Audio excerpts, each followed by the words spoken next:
Hi, I'm a Christian financial advisor, and I want to share with you the 8 things I teach my kids about money.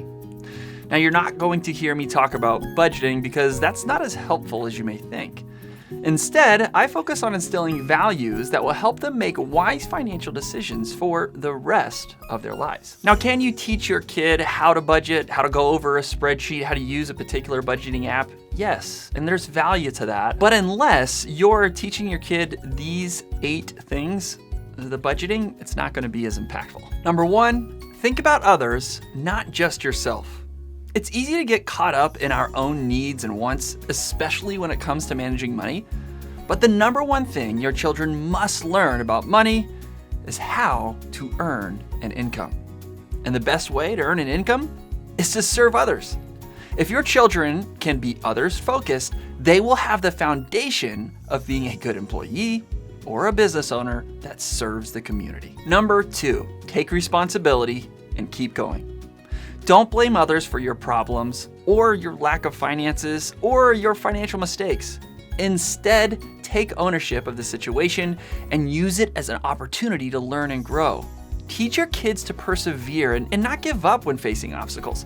The ability to overcome adversity, even when the adversity is not your fault, will help them learn to not give up and will eventually help them learn to earn income better. There was a time that we went to Legoland with my family, and one of my kids had spent all of their money earlier on in the day, and by the time they got to the big shop where you can buy some of the Legos, they were all out of money. And they wanted to play the victim because they watched their brother and sister purchase all the cool things while they had to sit and not buy it. And rather than allowing them to sit and sulk and say, woe is me, and man, I can never get this, or wow, I made some bad decisions, I encourage them. Look, we're gonna come to Legoland again. What are some changes you're going to make? And what are things you can do now to prepare for the next time we make it to the big shop at the end of the day? Number 3, find a need and fill it confidently. An example is when my kids sign up for the Children's Business Fair every year. As part of that process, I talk them through the need that they're trying to fill with their business idea. We discover if it is a big enough need and really if it's going to be valuable to other people. And when we do find that good need, I encourage them.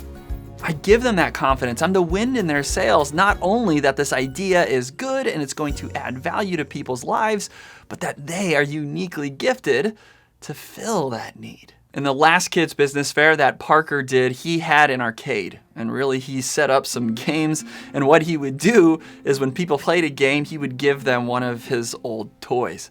Well, the need there is that kids are really bored sometimes at the kids' business fair, especially the younger kids who are watching their older brother and sisters sell things at the fair. So he knew that there was a legit need.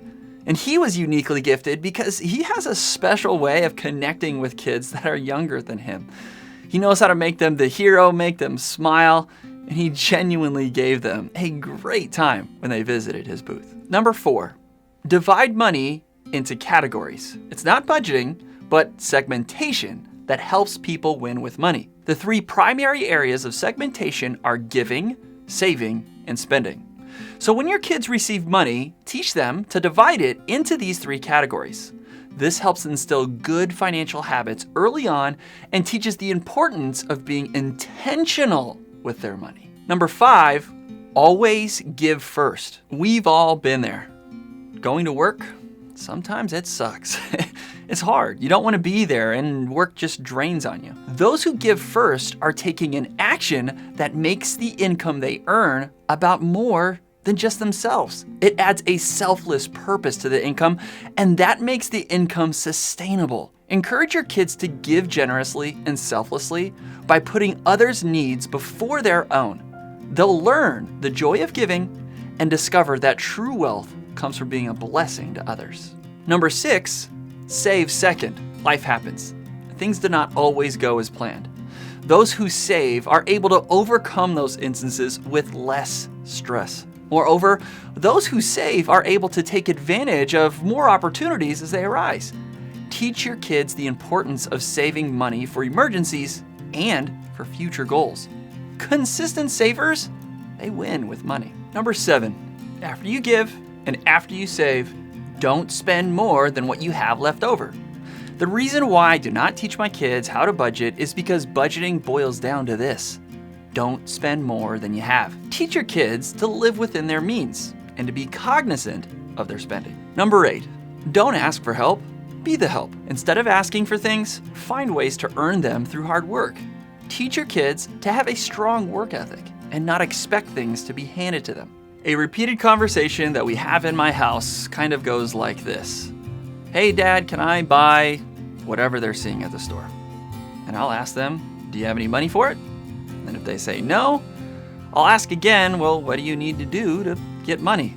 They know the response. They know the answer. It's go to work.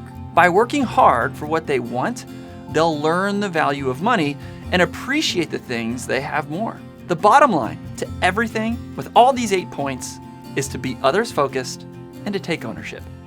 By putting these values into practice, your kids will be well equipped to make wise financial decisions for the rest of their lives. Thank you for watching, and I hope these tips are helpful for you and your family.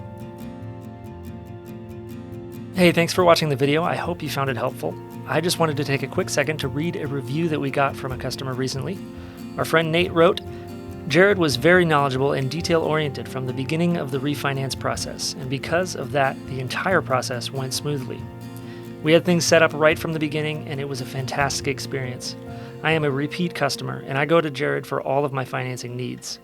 I highly recommend Jared to anyone who is looking to get a home loan. So I wanted to say thank you to Nate for writing that review. We love getting reviews from our customers because it helps us to know that the work we do is having a real impact.